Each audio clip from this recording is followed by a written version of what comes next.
Chers amis auditeurs et auditrices de nos différentes radios catholiques, chers amis téléspectateurs de Ecclesia TV,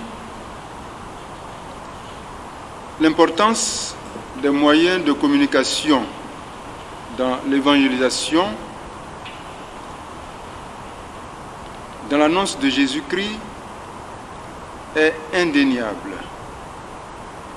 Nul ne peut le nier aujourd'hui, à moins d'enfuir sa tête dans le sable pour ne pas voir la réalité comme le ferait l'autruche.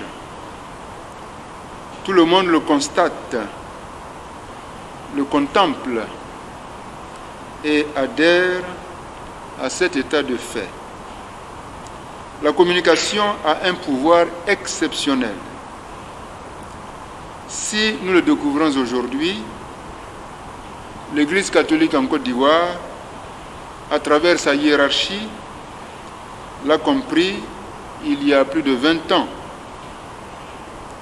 Les radios confessionnelles en Côte d'Ivoire naissaient à l'initiative de ses membres.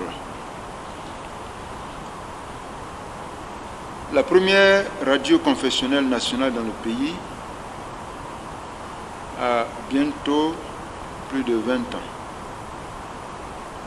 Après les radios Mans, Radio Espoir et Saint-Louis, les évêques ont décidé de mettre en place une radio nationale, la RNC, la Voix de l'Évangile, le 2 février 2001. Cette radio à vocation nationale va connaître un développement progressif avec la naissance de relais. Malheureusement, sa marche vers les confins de notre pays se fait à pas de nain, au point que des radios qui sont nées longtemps après elle sont aujourd'hui loin devant elle. La situation actuelle se présente ainsi. La cartographie de notre radio suit la couverture forestière et économique de notre pays. Toute la zone nord de notre pays, avec ses 3 diocèses aussi vastes que tous les autres, attend encore les premiers sons de la RNC. Pendant ce temps, la Providence nous gratifie au moment où nous nous attendions le moins d'une télévision appelée Ecclesia TV. Cette dernière née est une chance que l'Église d'Abidjan a saisie pour toute l'Église en Côte d'Ivoire, qui mesure tout l'intérêt qu'elle représente pour la communication de l'Évangile. Il se trouve qu'il lui faut des moyens importants pour être véritablement lancé et lui permettre ainsi de remplir sa mission au service de tous. Consciente de l'importance des moyens financiers au service des moyens de communication, l'Église en Côte d'Ivoire, à travers la conférence des évêques catholiques, décide de travailler calmement mais fermement pour réunir, pour un meilleur fonctionnement de nos moyens de communication sociale, les moyens nécessaires. Les moyens financiers semblent faire défaut quand il faut doter nos structures de ce qui est indispensable pour leur fonctionnement. Et pourtant, les moyens sont bel et bien disponibles. Tant qu'il y a des fidèles du Christ qui vivent l'unité de cœur et d'âme, les moyens ne peuvent manquer. Les moyens sont donc plus que disponibles dans le principe. Il se trouve cependant que ce qui est potentiel n'est pas forcément réel dans les faits.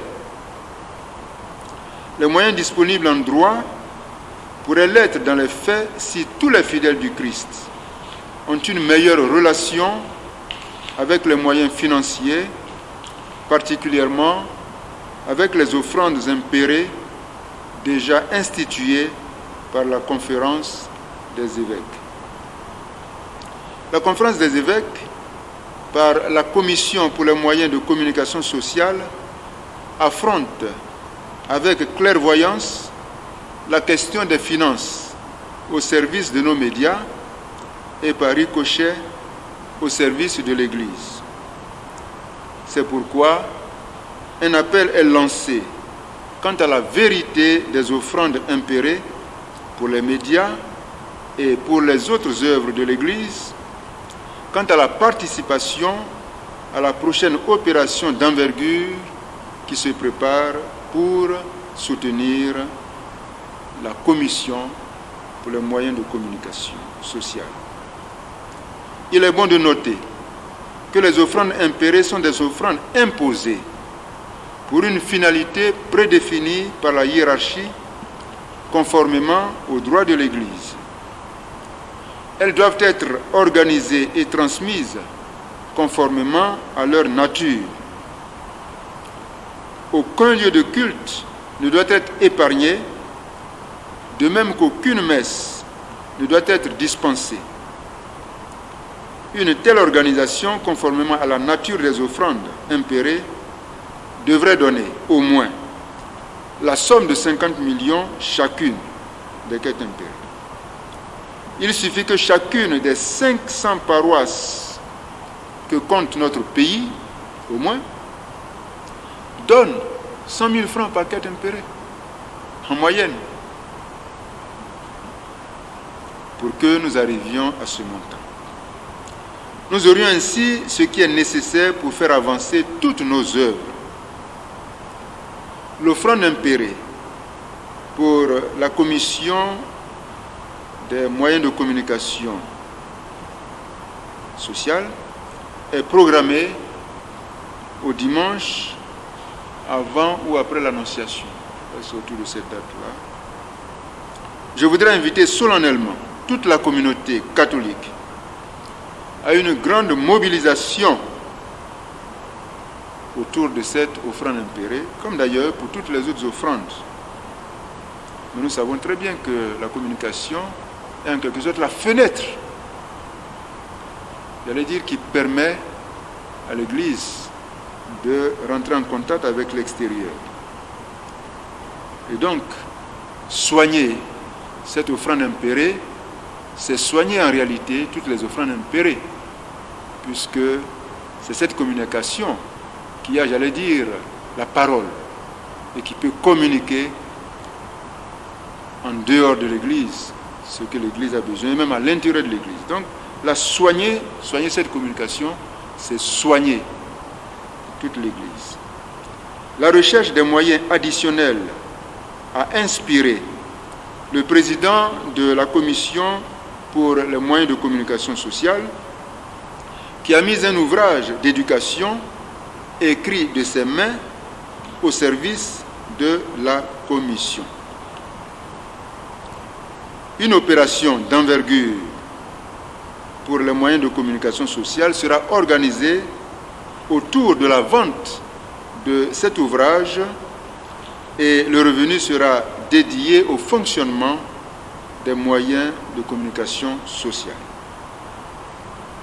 Nous engageons tous les membres du clergé à s'impliquer sans réserve dans cette opération dans l'intérêt de tous.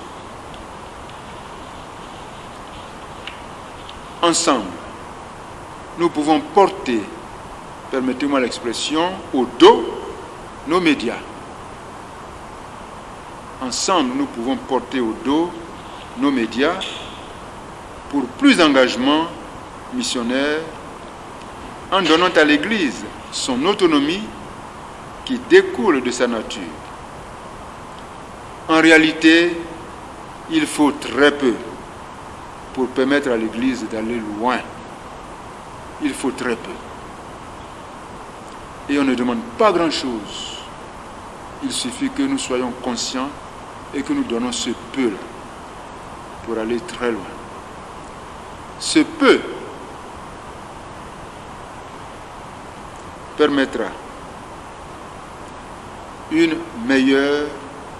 supposera une meilleure organisation et générosité. Pour avoir ce peu et permettre à l'Église d'aller très loin, il faudra tout simplement une meilleure organisation pour une meilleure générosité, une plus grande générosité dans nos dons. Je voudrais, pour terminer, nous inviter tous à passer à la vitesse supérieure, comme mon prédécesseur, en tant que président de la conférence des évêques catholiques de la Côte d'Ivoire, avait invité toute l'Église à la 100e assemblée plénière des évêques tenus à table. Passons à la vitesse supérieure. Je vous remercie. Les choses sont assez claires. Cependant, j'ai une préoccupation concernant la vente de livres. Il s'agit de quel livre au juste? Parce qu'il y avait une première vente qui avait été lancée, celle du livre Qui cherche trouve. S'agit-il du même livre ou bien il y a un autre livre qui a été mis en vente pour soutenir les moyens de communication sociale? Alors, je suis bien heureux de pouvoir répondre à vos questions avec l'appui de Monseigneur Raymond Awa. Mais je puis dire qu'effectivement, il y a eu Qui cherche trouve, mais il a écrit beaucoup d'œuvres, beaucoup d'ouvrages pour la formation des jeunes, pour l'éducation. Et un roman, c'est important dans les écoles. On lit les romans. Donc, qu'un évêque écrive un roman, c'est une manière de participer à l'éducation de nos enfants qui sont dans les écoles. Et donc, il a voulu mettre un autre ouvrage intitulé « Au nom du Père et du Fils ». Cet ouvrage, il le dédie totalement au service des moyens de communication sociale. Toute la vente, le revenu de la vente sera consacré aux moyens de communication sociale. Et donc je crois que c'est à encourager. C'est cette œuvre-là. Il y en a d'autres. Je pense qu'au fur et à mesure, on verra comment intensifier l'opération autour de ces œuvres-là, qu'il dédie de manière généreuse au service des moyens de communication sociale. C'est à encourager. Et ce n'est pas l'argent qui nous manque pour acheter ces livres dans nos paroisses. Et oui, l'argent ne manque pas. Donc, juste pour vous dire que c'est cet ouvrage-là, Au nom du Père et du Fils. J'ai commencé à le lire. Et je pense que pour l'éducation de nos jeunes, c'est vraiment indiqué. Que le président de la conférence nous fasse, pas peut-être dans les moindres détails, mais qu'il nous fasse un point des quêtes impérées en termes de moyens de communication sociale.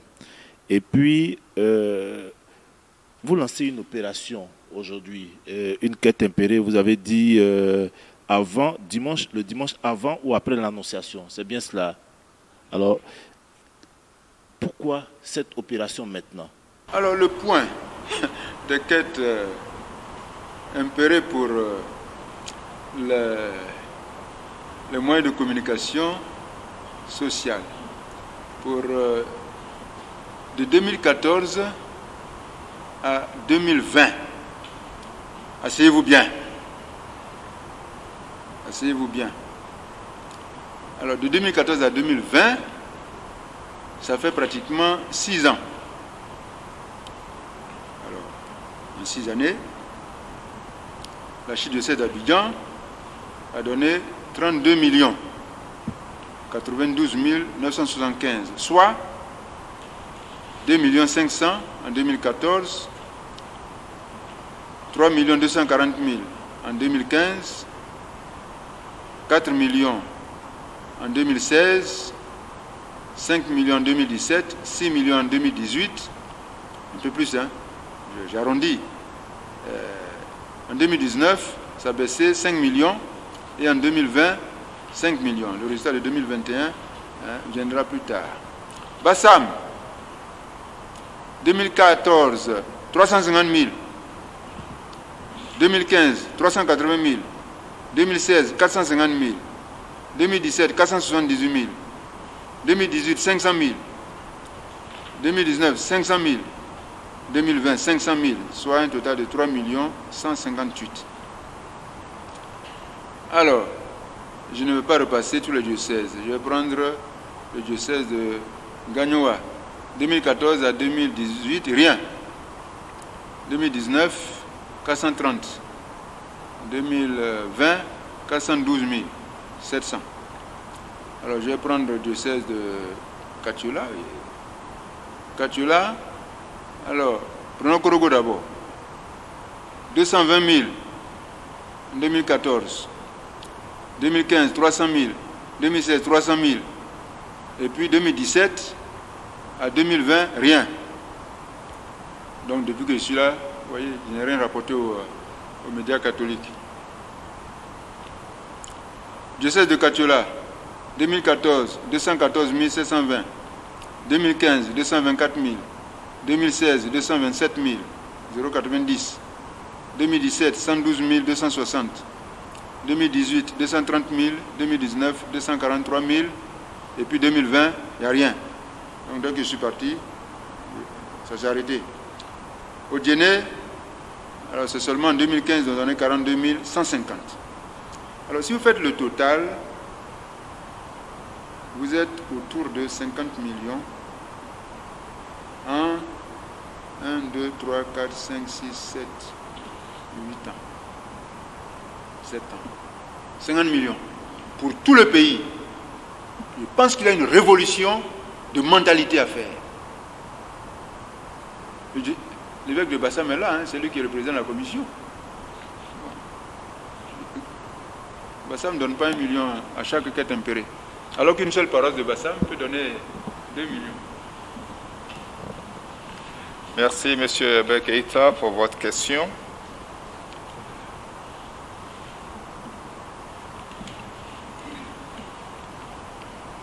Face à l'évolution de la quête impérée depuis quelques années, la commission, soutenue par le président et tous les évêques, voudrait opérer un changement.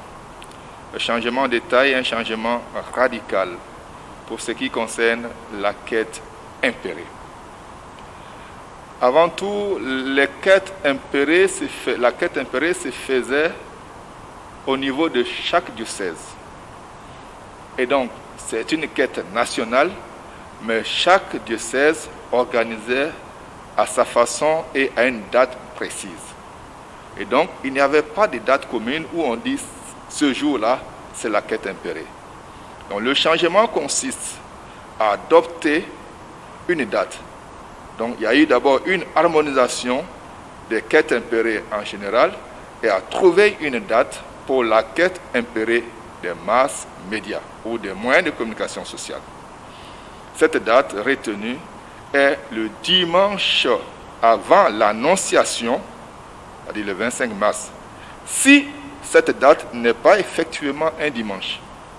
Donc le dimanche avant l'Annonciation, sur le 25, où la date de l'Annonciation ne tombe pas un dimanche. Et ça, c'est au niveau national. Donc on ne va plus retourner dans le passé où chacun doit chercher une date pour faire cette quête impérée. Le deuxième point important, c'est la nature même de la quête impérée. En participant souvent à certaines messes, on vous annonce, aujourd'hui nous allons faire une quête impérée pour les masses médias. Et parfois même c'est après la communion qu'on fait ça. Ça, ce n'est pas la quête impérée. C'est une deuxième quête ou bien une quête spéciale. La quête impérée, elle est imposée. Et ça concerne la messe. Donc, au cours de la messe, on ne va pas faire la messe, l'offrande, et puis quand on a fini la messe, dans un deuxième temps, on va faire la quête impérée. Non. La quête impérée concerne la quête de la messe. Donc, si je dis 3 messes, tout ce qui est quête pour la messe va à la quête impérée. Donc ça doit commencer du samedi soir au dimanche soir. La totalité. Maintenant, pour les besoins de la paroisse ou bien les besoins du diocèse, si on veut faire une deuxième quête, c'est elle qui vient en second plan, mais pas la quête impérée. Donc il faut qu'on retienne ce changement et que petit à petit, on puisse l'adopter pour la nature même de la quête impérée. Il faudra ajouter aussi, dans un second temps, que cette quête impérée doit être versée dans sa totalité. Parce que d'habitude, c'est une caisse qui est versée et qui est redistribuée ou est utilisée dans les zones ou les endroits où il y a plus de besoins. Et ça, c'est la nature de la quête impérée. Et donc, la commission des moyens de communication, ayant son compte logé dans le compte principal de la conférence épiscopale, donc c'est la conférence épiscopale qui reçoit cette quête impérée. Du coup, demain, s'il y a un relais dans un diocèse qui a un problème, on va pouvoir intervenir à partir de ce compte qui est logé à la conférence. Donc c'est une question d'église et de communion. Où il y en a, on utilise pour envoyer où il n'y a pas. Korogo, il n'y a pas la RNC là-bas. Et il y a beaucoup d'autres diocèses qui n'ont pas de relais. Alors, si nous voulons affronter des projets d'envergure, si nous voulons développer les moyens de communication, il nous faut des montants aussi d'envergure. Monseigneur a parlé de 50 millions. Il suffit que chaque paroisse donne 100 000 et nous avons 50 millions. Mais avec 50 millions, vous pouvez acheter peut-être un minibus pour le déplacement des agents de la communication, peu importe c'est la presse ou bien autre chose. Mais si vous contentez de ce qu'on a eu depuis 2014 jusqu'en 2020, eh bien, c'est pour le fonctionnement ordinaire même de la commission, il ne faut pas aller loin. Là, c'est le premier point. Le deuxième point, qui concerne l'opération, c'est une autre chose. Avec une quête, vous ne pouvez jamais envisager le montant que vous allez avoir. Si nous voulons un projet de 100 millions et que la quête nous donne 30 millions, on doit attendre l'année prochaine. Entre-temps, on ne sait pas ce qui va se passer. Si le coût même du projet va augmenter à cause de l'inflation ou d'autres choses. Donc il nous faut des montants conséquents. L'opération vient en appui à la quête impérée.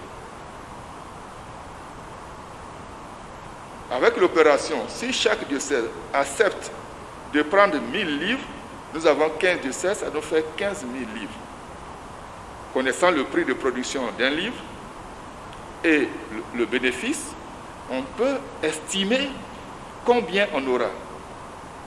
Et en fonction de ça, on peut dire, bon, l'année prochaine, tel diocèse aura son relais, tel diocèse aura tel ou tel projet financé par la conférence épiscopale à travers les quêtes impérées soutenues par l'opération. Voilà en résumé ce qui concerne la nouveauté de ce que nous entreprenons. Alors, excusez-moi, il a dit pourquoi maintenant? Mais il y a un temps pour chaque chose, hein? Il y a un temps pour chaque chose. Le tableau que nous avons examiné tout à l'heure fait état de ce que, en 7 ans, toute l'Église en Côte d'Ivoire n'a pas pu réunir 100 millions pour les masses médias, pour soutenir les moyens de communication sociale. En 7 ans, toute l'Église en Côte d'Ivoire. Donc, devant un tel constat, il faut à un moment donné prendre le taureau par les cornes. Et je pense que le temps est venu. Et si vous avez été au congrès des prêtres, là-bas, on a traité aussi de la question de l'autonomie matérielle et financière. de l'Église en Côte d'Ivoire, l'autonomie matérielle. Les temps apparemment semblent mûrs pour qu'on puisse remuer cette question de l'autonomie avec énergie. Donc je pense que, pour répondre à votre question, pourquoi maintenant? Les temps sont mûrs. Et il faut y aller à fond pour qu'une fois pour toutes les mentalités changent et qu'on avance. Parce que ce n'est pas les moyens qui manquent. Même les diocèses qui ont besoin de relais, Korogo, Katula, ce n'est pas l'argent qui manque là-bas. Mais c'est l'organisation de cet argent pour que ça puisse permettre à l'Église d'avancer. C'est ça qui manque. Donc les temps sont mûrs pour qu'on puisse sensibiliser à fond les gens et nous sensibiliser nous-mêmes à fond. Nous les clercs, vous les fidèles laïcs, pour que chacun sache qu'il a sa pierre à apporter dans la construction de cette Église, pour qu'on vraiment on vive nos réalités, notre mission tranquillement. Tranquillement. Merci pour cette communication qui nous rassure sur l'avenir des médias en Côte d'Ivoire. Alors j'ai deux préoccupations. La première, c'est de savoir si ce fonds qui vient, ce sera un autre fonds pour soutenir les masses médias à travers ces quêtes tempérées.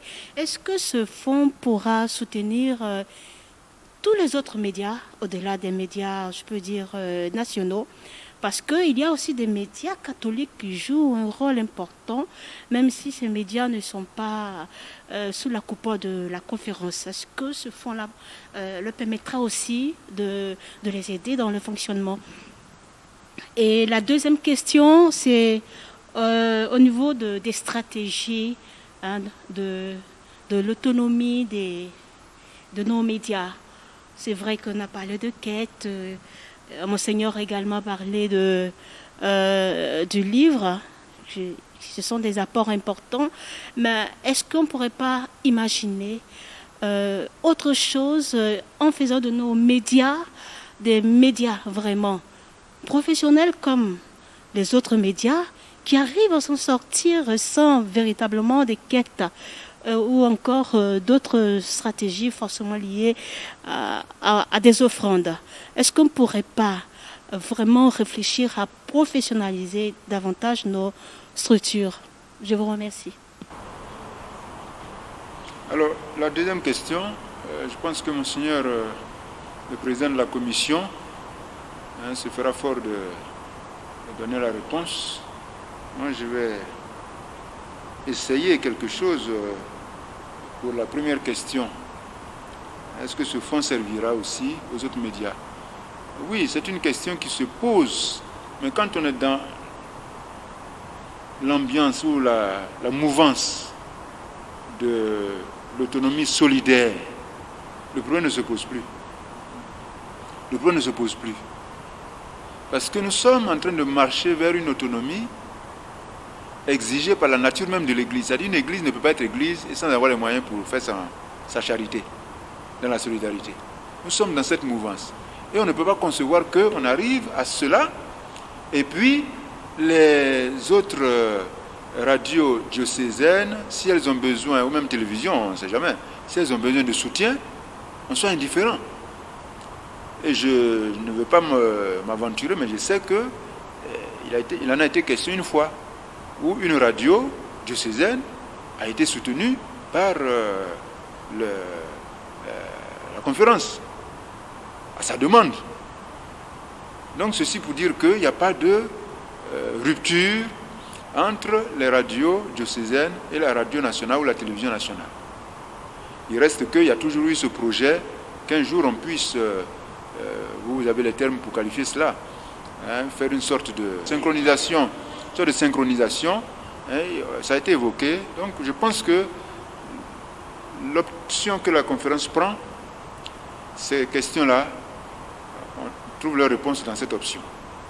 Si on veut être autonome, de manière solidaire, dans la communion exige que on prenne en compte les diversités, qu'on les soutienne ensemble. Donc moi je pense que... Alors je laisse la parole à Monseigneur le Président. Je ne voudrais pas polémiquer, mais je sais que beaucoup d'agents professionnels qui travaillent ailleurs ont transité par nos médias. Et donc, dans nos médias, ce n'est pas le professionnalisme qui manque. Le problème dont il est question, c'est le financier.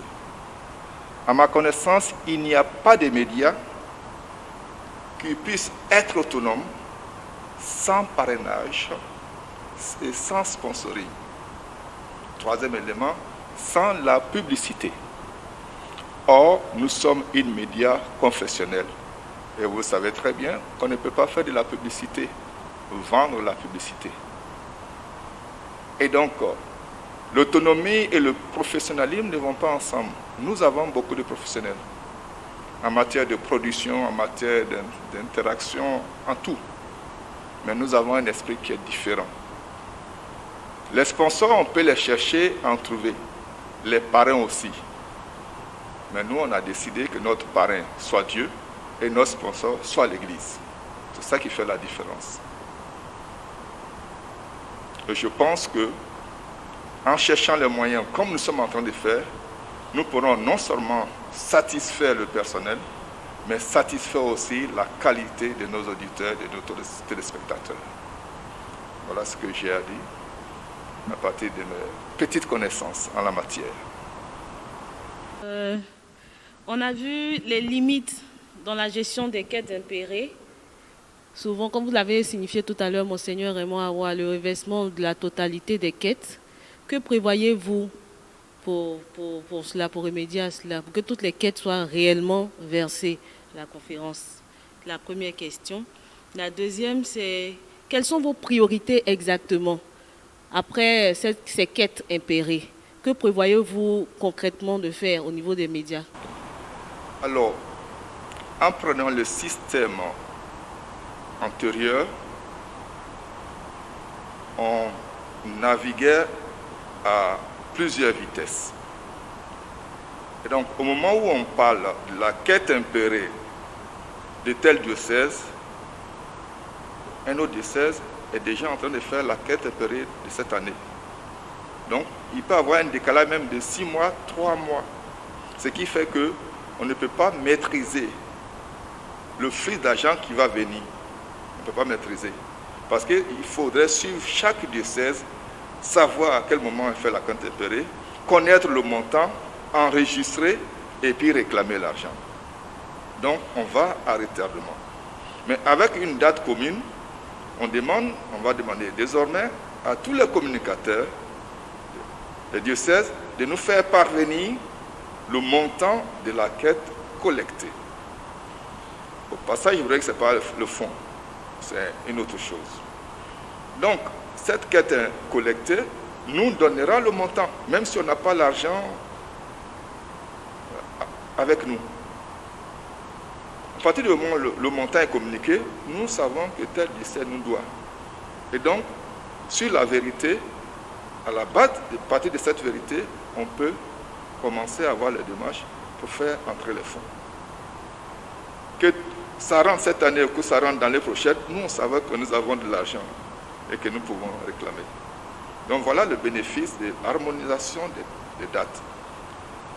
Nous mettons en mission aussi tous les communicateurs des diocèses de sorte qu'ils puissent suivre l'opération de la quête impérée, entre guillemets.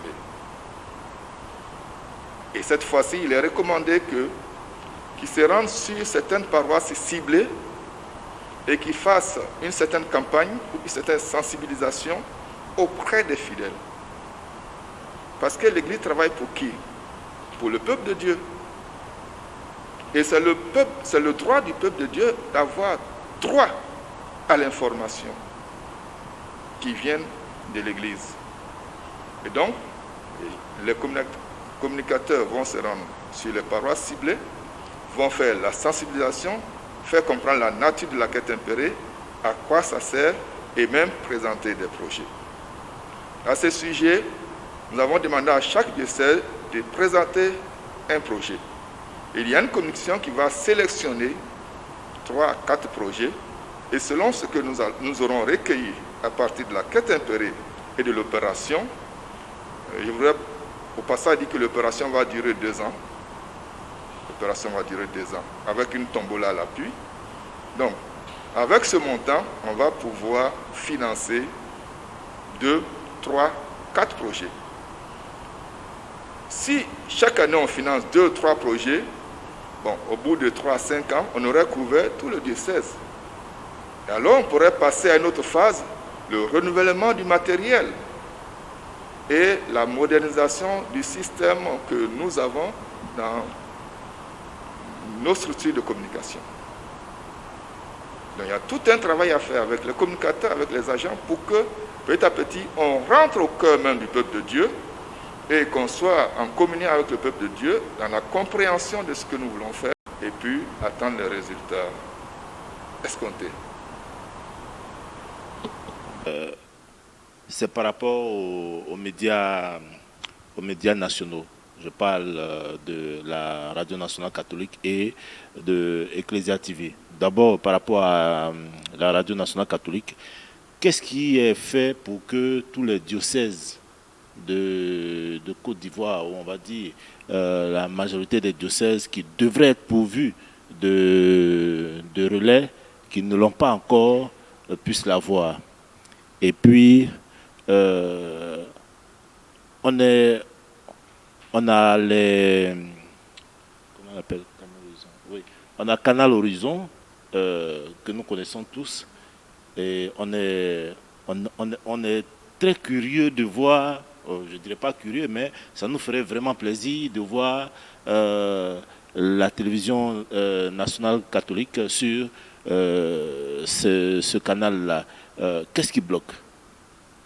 La première question nous renvoie à ce que nous appelons la couverture nationale de la RNC.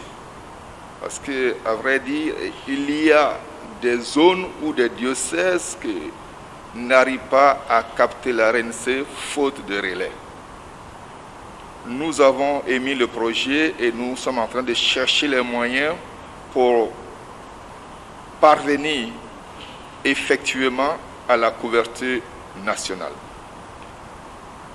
Les premiers pas étaient très simples, que chaque année, à l'occasion de la journée mondiale des moyens de communication, là où le réseau et le relais est défaillant, on le réhabilitait, on l'a déjà fait.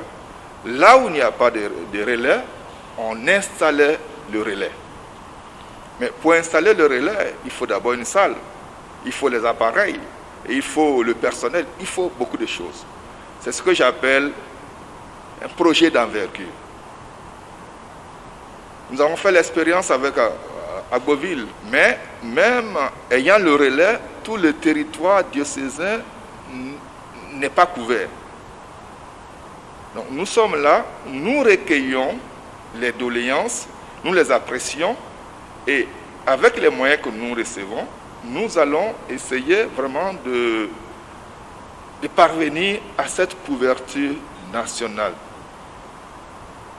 Pour ce faire, il faut que chaque diocèse ait son personnel, son matériel et son relais. À Bandoukou, ça marche très bien. À Bengourou, ça va. À des endroits où ça va, à San Pedro.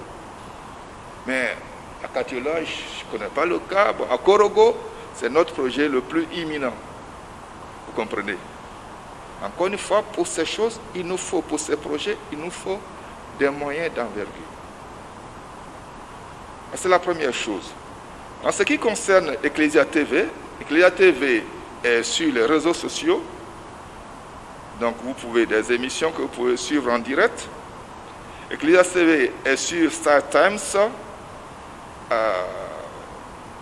Et nous sommes en train de travailler pour que bientôt on puisse être positionné sur Canal. Vous savez, un enfant qui est né va grandir petit à petit. Donc, le processus est en cours et nous sommes confiants. Puisque nous travaillons pour Dieu, nous avons confiance et je pense que ça n'avait pas trop tardé, comme on dit. Mais en attendant, suivez Ecclesia TV, téléchargez l'application, suivez sur Facebook, sur YouTube, là où on est. Vous pouvez nous rejoindre. est-ce que vous n'avez pas le sentiment que les fidèles sont, on va dire, trop sollicités? Parce qu'il y a les cotisations sur les paroisses, dans leurs différents mouvements. Il y a la conférence des évêques qui sollicite la communauté pour le Fonds national catholique. Et encore, en plus des quêtes qu'on fait ordinairement, il y a encore cette quête impérée sur les moyens de communication sociale. Est-ce que vous n'avez pas le sentiment de déceler la communauté par rapport à toutes ces quêtes? C'est une question très importante, mais je suis très à l'aise pour y répondre. Je commence par un partage d'expérience. Je suis allé en visite pastorale sur une paroisse, à Korogo. Et le Conseil pour les affaires économiques me laissait entendre qu'il leur fallait 6 millions l'année pour boucler le budget. Ils avaient un budget de 6 millions. Et il leur était difficile de trouver cet argent. Alors je leur ai dit, bon mais écoutez, vous avez combien de catholiques qui viennent à la messe tous les dimanches? J'ai vu leur église, c'est une grande église. Le curé me dit 800 personnes. Il dit, mais calculons, avec le membre du conseil, calculons. Dans l'année, vous avez besoin de 6 millions. Bon. On calcule, pour qu'ils arrivent à 6 millions, il aurait fallu seulement qu'un catholique donne en moyenne 65 francs. Vous comprenez? 65 francs. C'est ça qu'ils ne peuvent pas trouver sur cette paroisse. Pour qu'ils aient le 6 millions pour fonctionner tranquillement. Donc, moi, je crois que nous sommes loin de presser nos chrétiens comme une orange. Nous sommes loin de le faire. Nous sommes très loin de le faire. Il se trouve que nos chrétiens ne sont pas sensibilisés à donner à l'Église. Et ce n'est pas de leur faute. Puisqu'il y a des curés missionnaires zélés qui ont travaillé pour l'Église, mais qui pensaient que les gens étaient tellement pauvres qu'ils n'ont rien à donner à l'Église. Et qui, à la fin de la messe, la quête qui a été faite, ils redistribuent aux chrétiens. Dans ces conditions, comment voulez-vous que les chrétiens comprennent aujourd'hui qu'ils doivent donner à l'Église? 65 francs par personne, ils ne trouvent pas. Mais quand je suis parti, le curé m'a dit, ils se sont retrouvés en CEB pour maintenant réfléchir, se conscientiser, parce qu'ils ont pris conscience que vraiment, il y avait quelque chose à faire. Donc je ne pense pas que les catholiques sont vraiment exploités. Non. Loin s'en faut. Nous sommes trop larges. On ne demande rien à nos chrétiens. On devrait leur demander chaque mois de verser la dîme pour le fonctionnement de nos médias. Ils devraient le faire. Il y en a qui le font et qui vivent mieux. Vous comprenez? Nos gens, leur argent, ça va dans les funérailles. Ça va dans le vin et la bière. Mais il y en a qui donnent la dîme chaque mois pour le fonctionnement de leur communauté. On ne demande pas ça aux catholiques. On leur demande à peine 500 francs pour le fonds. Donc moi, pour répondre à votre question, vraiment, c'est vrai, on est obligé d'en parler à répétition parce qu'on n'est pas généreux. Si on était généreux, qu'on payait la dîme tous les mois, et en plus de la dîme, qu'on faisait des offrandes comme les autres le font, est-ce qu'on aura besoin de dire première quête et deuxième quête? Ça n'existera pas. Donc moi, je pense que nous devons changer de mentalité pour prendre la voie, le chemin des vainqueurs, des gens qui aiment leur église, qui aiment tout ce que leur église fait, qui aiment les médias, qui veulent donner les moyens aux médias pour avancer, et qu'on soit généreux. On ne va pas mourir. Si je vais en parler, je vais m'étendre jusqu'au soir. Parce qu'il y a tellement d'exemples, des catéchistes qui vous disent qu'ils sont capables de donner 500 francs le dimanche, ils ne vont pas mourir, mais ils ne le donnent pas. Parce que la mentalité pense qu'il faut recevoir toujours des prêtres. Mais les prêtres, ils prennent leur argent où pour distribuer aux gens? Donc voilà mon frère, mes chers amis, je crois que l'Église est très maternelle et n'ose pas demander comme elle aurait dû le demander à ses chrétiens. Elle est même très large, très sensible. Elle ne demande pas comme elle aurait dû le demander. Pour que l'Église ait les moyens d'avancer. Alors je voudrais dire un grand merci à tous nos professionnels des médias qui ont bien voulu venir à cette conférence de presse. Effectivement, ce sont les médias qui sont au centre de cette conférence et c'est à vous qu'il revient de faire le relais avec énergie, avec dynamisme, pour que nous puissions tous être conscientisés à la cause de la communication, que tous nous travaillions à rassembler les moyens pour donner à notre Église cet instrument plus que utile pour faire avancer l'Évangile. Et par ricochet, comme je l'ai déjà dit, permettre à l'Église d'être autonome pour toutes ses œuvres. Parce que si la radio est autonome, la radio parlera, répandra la nouvelle sur la nécessité de l'autonomie et les gens seront conscientisés partout, que ce soit ici, dans les zones les plus couvertes, que ce soit dans le nord, dans les zones qui seront couvertes. Tout le monde entendra le même message et je pense que cela construira une église solidement ancrée dans la communion en vue de l'autonomie. Merci.